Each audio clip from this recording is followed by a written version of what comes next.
Ya, ini foto saya ketika wisuda. Ya. Di Sentul International Convention Center pada tanggal 6 Maret 2024. Sementara foto yang tadi Mas Roy menggunakan toga. Setelah Mas Roy berhasil mempertahankan proposal disertasi di hadapan ini sebelum saya berhasil, sebelum saya dinyatakan lulus. Ini masih promovendus. Masih promovendus ya. Kalau cowok itu promovendus, kalau cewek itu promovenda. Itu enggak. Karena derajat itu hanya ada 360. Ya, jadi saya nggak pernah hiperbolik kayak si dokter palsu omong-omong itu gitu, Pak. Itu. Jadi itu penting banget, Mas. Jadi artinya moga-moga ya sekali lagi Pak Hakim Tunggal, Pak Iketut Darmawan bisa benar-benar mengerti. Karena apa? Saya melihat gini, saya minta pendapatnya Mas Gawat. Boleh. Ada banyak sekali upaya penyesatan atau upaya pemengaruhan atau penghasutan ya dari pihak-pihak yang kemudian kita mohonkan dan yang turut mohon untuk mengarahkan seolah-olah yang kita mohonkan itu adalah masuk ke dalam pokok perkara. Jadi sudah masuk, dan enggak, kalau sudah masuk dalam pokok perkara itu tidak bisa lagi disidangkan di pra-peradilan. Nah itu. Padahal sebenarnya kan kita tidak menyentuh pokok perkara, meskipun yang kita bahas itu pokok perkara. Tapi kita tidak masuk ke dalam pokok perkara. Gimana? Jadi gini Mas Roy. Kita sudah memberikan batasan yang signifikan pada saat kami menyusun surat permohonan pra-peradilan. Berkali-kali di dalam surat permohonan pra-peradilan, baik secara lisan juga maupun secara tertulis, kami sudah katakan bahwa kami tidak masuk ke pokok perkara. Tetapi pengujian terhadap dua alat bukti itu memang agak sedikit menyerempet ke pokok perkara, karena tidak bisa dihindarkan. Itu kalau istilah anak-anak sekarang bicaranya di pinggir jurang. Nah, betul. Bahkan kakinya udah masuk ke jurang. Tetapi karakteristik dari pra-peradilan adalah dia mempersoalkan pokok perkara itu, tapi tipis-tipis aja. Tidak sampai pembuktian perbuatan ini terbukti atau tidak terbukti. Kita tidak membuktikan unsur pasal 32, tetapi kita mempersoalkan alat bukti. Kan alat bukti persoalkan harus melihat pada unsur pasal 32. Kan nggak mungkin kita mau bicara apa itu dokumen elektronik, apa itu surat elektronik, apa itu mengubah. Kalau kita nggak melihat unsur, nanti kita menghayal dong. Nah, jadi kalau dikatakan bahwa kita masuk ke pokok perkara, saya kira begini Mas Roy, itu hal biasa. Dan hakim pra-peradilan saya kira juga paham juga, karena selalu termohon dan turut termohon ketika di-challenge dalam pra-peradilan, selalu alasan mereka selama ini begitu. Jadi ini alasan klise sebenarnya. Klise, dan bisanya cuma itu. Bahkan yang lebih lucu lagi, yang ketika saya mendengar waktu itu, saya kan agak terlambat ketika ahli ya. Tapi saya masuk pada saat yang tepat. Ketika kemudian saya waktu itu baru pulang dari UNJ ya, ngambil ijazah asli ya. Ijazahnya asli itu ya. Sekarang termul lagi mempasalkannya. Nanti lama-lama saya dipermasalahkan. Oh itu kertasnya. Kemudian setelah disobek bukan tulisannya UNJAS, pokoknya nanti apa ini permasalahan para termul. Aduh, ada aja. Ada aja. Termasuk yang slip of tongue. Iya, termasuk slip of tongue. Lagi-lagi, memang saya di depan sini sempat slip of tongue. Waktu itu saya mengatakan bahwa saya itu melakukan ujian terbuka ya. Itu adalah pada tanggal 23 Januari. Nah, waktu itu saya bilang 2026. Padahal ini aslinya. Nah, ini Januari 2024. Oh iya ya, ada tanggalnya. Ada tanggalnya. Ini bulan Januari 2024. Ini sidang. Ini sidang terbuka. Sidang jadi terbuka. Oke lah, kalau ini waktu itu dikatakan Roy Suryo salah. Oke, saya slip of tongue di sini. Tapi kan tidak, slip of tongue kan tidak berarti adalah sesuatu itu dikatakan melanggar hukum dan palsu. Karena kemudian sidangnya, ujian terbukanya ada fotonya nih. Ini fotonya ketika sidang terbuka. Kebalik. Nah, gini. Ya jelas ya. Ini jelas tuh tanggalnya 23 Januari 2024 tuh agak ketutup. Jadi ini nama profesor-profesor yang ada. Dan kemudian dikatakan, masa wisudanya lebih dulu dari sidangnya. Ya makanya Tuhan Yang Maha Kuasa, Allah Subhanahu wa Ta'ala tuh memberikan kita tuh pikiran, otak itu untuk berpikir. Ya ini foto saya ketika wisuda. Ya, di Sentul International Convention Center pada tanggal 6 Maret 2024. Sementara foto yang tadi Mas Roy menggunakan toga. Setelah Mas Roy berhasil mempertahankan proposal disertasi di hadapan ini sebelum saya berhasil, sebelum saya dinyatakan lulus. Ini masih promovendus. Masih promovendus ya. Kalau cowok itu promovendus, kalau cewek itu promovenda. Iya, betul. Kemudian Mas Roy dong mempertahankan disertasi dong. Diuji oleh dosen pembimbing, semuanya. Ada dosen B, ada dosen penguji, penguji, ada juga penguji luar, yang di luar dari UNC juga ada. Betul Mas Roy. Jadi semuanya ada. Saya biasa menghadiri sidang doktoral, jadi saya paham benar. Ini saya ketika sudah dinyatakan lulus. Nah berarti ini pada saat Mas Roy sudah diumumkan lulus bahwa saudara promovendus, saudara berhak menyandang gelar doktor atau DR dengan segala kewajiban yang melekat pada gelar tersebut. Betul. Nah kemudian ketika tadi di wisuda, ini foto wisudanya mana? Orang-orang tanya kan. Nih loh foto ketika saya wisuda. Lah. Soalnya ada yang mengatakan begini Mas Roy. Masa pakai toga dulu sebelum wisuda? Ya nggak boleh. Loh tadi kan pada saat seseorang mahasiswa promovendus dinyatakan lulus, kemudian di kepalanya itu dipasangkan toga bahwa gelar doktor itu sudah sah. Dan seseorang itu kalau sudah dinyatakan sah Mas Roy, mau wisuda tidak wisuda itu ini bukti ketika saya di wisuda. Dan satu bukti lagi, wisudanya tanggal berapa nih? Saya ketika bersama istri, ini saya sendiri. Lihat tuh tanggalnya. 6 Maret 2024. Berarti ujian terbukanya adalah 23 Januari 2024. Maaf kalau kemarin saya akui, saya kemarin agak tergesa-gesa mengatakan 2026. Gitu. Wisudanya 2024. Enggak, semuanya pada tahun 2024. Dan yang 1 Januari, yang satu adalah Maret. Dan yang paling penting, meskipun sudah ada ribut-ribut, katanya kan ada para termul itu yang mempermasalahkan di UNJ gitu. Alhamdulillahnya meskipun itu sudah ribut gitu, saya tetap pada tanggal 15 Juli kemarin saya tetap mengambil yang namanya ijazah, nilai ijazah asli. Kalau yang punya ijazah tunjukin dong. Ini ada watermarknya. Ada watermarknya. Kelihatan. Padahal ini difotokopi loh. Iya, ini scan asli. Ini scan asli bukan yang kata si A tadi itu. Ketika di acara alat besar, ini scan asli, cocok. Ternyata itu hanya modifikasi dari uploadingnya Dian Sandi. Kalau ini asli. Dan bukan hanya ini. Ini sebentar, saya mau uji dulu. Saya mohon maaf, saya mau uji dulu Mas Roy. Silakan. Pertama ada emboss. Ini ada embossnya Ada watermark. Kemudian kedua ada watermark, Universitas Negeri Jakarta. Kemudian yang ketiga ada lintasan stempel yang kena ke jas dan foto. Betul. Clear ini. Clear. Kemudian sebenarnya ada juga ini segel emas. Oh iya, segel emas. Gitu. Ada semuanya. Ini segel khusus. Ada semuanya. Dan ijazah itu akan dilengkapi, tidak akan lengkap tanpa yang namanya transkrip akademik. Nih transkrip nilainya. Coba saya lihat nilainya Mas Roy. Itu nilainya. S3 doktor.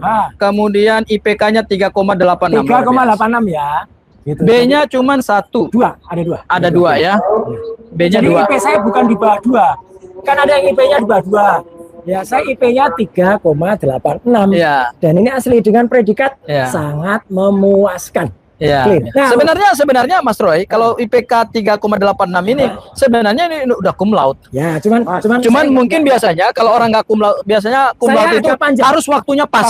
Saya terus terang, saya memang sempat cuti. Karena waktu itu saya masih ada di dalam partai. Benar. Dan ketika saya tidak kesibukan di partai kan luar biasa. Sehingga saya terpaksa pamit dari partai. Saya kemudian mengundurkan diri dari partai untuk menyelesaikan. Sebenarnya Mas Roy, secara nilai akademik ini cum laude. Saya jujur aja, saya tahu. Saya tahu. Nah, tapi ada syaratnya. Cum laude itu harus tepat waktu, tidak boleh melebihi tenggang waktu yang ditentukan oleh universitas. Saya memang tidak tepat waktu. Kalau saya kalau bekerja tapi kalau buat tidak. Tapi saya tidak melanggar aturan apapun. Dan sekarang ada yang berusaha itu. Katanya dia plagiat. Yang sudah menguji plagiat itu kampus UNJ sudah menguji dengan turnitin. Dan itu di bawah daripada rasul. Dan menguji turnitin tidak dengan satu bab itu aja yang diambil, harus bab 1 sampai bab 5. Itu baru yang namanya uji. Karena gini Mas Roy, bukan berarti hanya apa sih gini, mohon maaf ya, apa sih yang disebut dengan plagiat? Saya ini pernah menulis skripsi dan saya pernah menulis tesis. Jadi saya tahu ketentuan plagiat atau plagiarisme. Plagiat itu adalah kita mengambil hasil karya seseorang, kita comot, kita masukkan dalam tulisan kita, satu tanpa menyebut referensinya. Betul ya Mas Roy ya? Betul. Seolah-olah itu adalah hasil karya ilmiah ketika. Dan datanya juga yang diambil itu adalah data dari yang kita ambil. Kemudian hasilnya juga hasilnya mirip atau sama, hanya diubah. Misalnya tadinya PT Maju Berkembang, kemudian jadi PT berkembang maju. Nah, itu baru namanya itu plagiat. Ya. Jadi namanya kita comot dari hasil penelitian orang, kita ubah dengan teknik kita, sehingga seolah-olah kita mendapatkan hasil penelitian terbaru. Itu namanya plagiat. Itu namanya plagiat. Dari bab 1 sampai bab 5. Dan satu lagi Mas Roy, satu bab kayak gitu. Plagiat itu ada bobotnya. Ada rentannya, ada range-nya gitu loh. Kalau hasil dari UNJ sudah memastikan bahwa UNJ itu range saya kalau dicocokkan dengan namanya turmitin, ya itu maksimal berapa? Maksimal kalau UNJ itu 20%. Oh, 20% dari hasil karya ilmiah ya. Kalau saya memang kebetulan 17%. Jadi itu clear. Perkara ada kampus yang lain yang itu di bawah 10%, ya itu silakan, itu kampus lain. Karena gini Mas Roy, namanya dalam kita menulis, kadang-kadang kita terbawa dalam tulisan seseorang, sehingga kita membangun argumentasi yang mungkin mirip dengan orang tersebut dan kita tidak sebut, tapi itu ada batas toleransinya. Betul. Dan ada batas toleransinya. Landasan teori, misalnya dari siapa? Itu harus kita bunyikan juga di situ. Betul. Dan nggak bisa kita mengambil teori misalnya dari Wilbur, kemudian di sini kita ubah menjadi Burwil. Nggak boleh. itu pelanggaran akademik. Kasihan orang yang sudah menghasilkan karya itu gitu. Dan plagiarisme lagi satu lagi adalah kita lihat pada catatan kaki. Betul. Kalau yang dikutip itu tidak catatan kakinya atau tidak ada dalam daftar pustakanya. Betul. Jadi menentukan suatu plagiarisme itu karena gini, untuk dunia pendidikan, plagiarisme adalah dunia kejahatan yang luar biasa. Persis. Dan sekarang itu yang lagi coba di jahat ya, lagi coba dikejar, lagi dimirip-miripin. Contoh lagi, ini bukan plagiat tapi mungkin sudah tapi lupa. Adalah nama orang yang namanya Pak Kasmujo. Ya, Pak Kasmujo itu katanya adalah dosen pembimbing. Ya. Waktu itu sebelum diributkan dia bilang itu dosen pembimbing skripsi. Iya, betul. Bola-balik. Padahal tidak ada nama Kasmujo di skripsi. Iya. Tidak ada sama sekali. Yang ada adalah nama Profesor Dr. Insinyur Ahmad Sumitro. Betul. Itu pun ditulis Profesor Dr. pada skripsi yang konon katanya tahun 85. Padahal Profesor Dr. Insinyur Ahmad Sumitro itu baru dikukuhkan jadi profesor itu pada bulan Maret tahun 86. Beliau belum mengucapkan pidato guru besarnya. Jadi ini lain ya. Sebelum saya dikukuhkan sebagai atau diwisuda sebagai doktor atau dipastikan sebagai doktor, itu juga tidak boleh menggunakan toga. Baru ketika sudah lulus baru saya menggunakan toga. Perkara wisudanya kapan? Oh, itu persoalan teknis, itu persoalan teknis. Tapi kan yang penting ketika seorang promovendus berhasil mempertahankan karya disertasinya dalam sidang terbuka dan kemudian mendapatkan penilaian dan kemudian hasil putusan rapat dewan penguji bersama promotor, kan ada promotor kopromotor. Ada penguji dalam, penguji luar, dan hasil keputusannya adalah disertasi tersebut diterima sehingga promovendus dinyatakan lulus dengan gelar doktor dan berhak menyandang gelar itu selesai. Betul. Makanya waktu itu putusan hukumnya itu. Makanya produknya itu nanti bisa diambil kapan aja. Makanya kan produknya kan orang bilang kan kemudian mana kok ijazahnya baru diambil sekarang. Ya nggak apa-apa. Saya Mas Roy, mohon maaf, saya belum doktor, tapi saya sering menghadiri sidang doktoral. Jadi saya tahu gitu loh. Jadi setelah dinyatakan lulus itu memang kita pegang ini. Ini namanya surat tanda lulus. Oh iya. Perhatikan baik-baik kalimat saya ketika yang dipermasalahkan waktu itu ya. Saya waktu itu jelas betul mengatakan, mana anunya? Saya mengatakan, ini ijazah S1 saya. Kalimat saya begitu. Ini ijazah S2 saya. Saya mengatakan begitu. Dan ini S3 saya. Saya nggak bilang ijazah. Dan ini S3 saya. Perhatikan lagi kalimatnya. Jadi nggak ada yang kemudian saya mengatakan ini ijazah saya. Enggak, saya tahu ini bukan ijazah. Mas Roy, mohon maaf. Saya waktu lulus S1 pertama kali dari UI. Saya juga dikasih ini juga surat tanda lulus. Dan semua mahasiswa, bukan mahasiswa, semua yang sudah dinyatakan lulus itu sebelum dicetak ijazahnya dikeluarkan ini tanpa batas waktu. Betul. Artinya kita juga boleh ngambil kapan saja. Boleh ngambil kapan saja. Makanya, dan itu digunakan untuk melamar kerja. Kan para baik ke pemerintah, baik ke swasta. Itu ijazahnya pasti cetak baru itu. UNJ harus bertanggung jawab. Cetak baru gimana? Ini tanggal 31 Januari tahun 2024. Baru ini kemudian. Itu. Tuh. Mas Roy lulus bulan Januari juga dinyatakan lulus itu sidang serata muka 23 Januari. Oke, berarti benar. Ini 31 Januari. Benar. Saya wisudanya Maret. Oh iya, Maret. Dan tidak mungkin ini sudah dicetak kalau kita belum membereskan semua syarat. Syarat akademik, syarat akademik, syarat administratif, syarat finansial. Ya, itu ada semua. Makanya saya wisuda. Nggak boleh orang wisuda kalau misalnya dia belum lulus atau belum bebas perpustakaan istilahnya. Belum bebas pembayaran, nggak boleh. Ini yang mempersoalkan orang yang nggak ngerti sebenarnya. Ya, tapi ya udahlah. Dia boleh-boleh aja dia sok-sok ngaku ngerti, sok ngaku sebagai wakil alumni. Ya kita lihat saja lah nanti. Tapi Mas Roy, aku ingin kembali lagi kepada Pak Kasmojo tadi. Oh iya, ini menarik. Karena akulah yang membaca berita acara pemeriksaan. Subscribe, share, like, and comment. Subscribe, share, like, and comment. Subscribe, share, like, and comment. Subscribe, share, like, and comment. Subscribe, share, like, and comment.